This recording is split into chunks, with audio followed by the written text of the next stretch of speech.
ரசூலுல்லாஹி ஸல்லல்லாஹு அலைஹி வஸல்லம் அவர்கள் அறிவித்த கியாமத்து நாளுடைய பெரிய அடையாளங்களில் ஒன்றுதான் மஹ்தி அலைஹிஸ்ஸலாம் அவர்கள் வெளியாகி வருவது.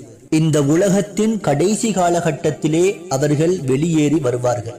மஹ்தி அலைஹிஸ்ஸலாம் அவர்கள் ரசூலுல்லாஹி ஸல்லல்லாஹு அலைஹி வஸல்லம் அவர்களின் பரம்பரையைச் சேர்ந்தவர்களாக இருப்பார்கள்.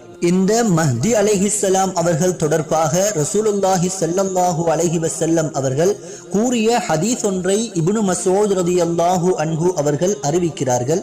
என் குடும்பத்தைச் சேர்ந்த ஒரு மனிதர் அரபிகளை ஆட்சி செய்யும் வரையில் இந்த உலகம் முடியாது.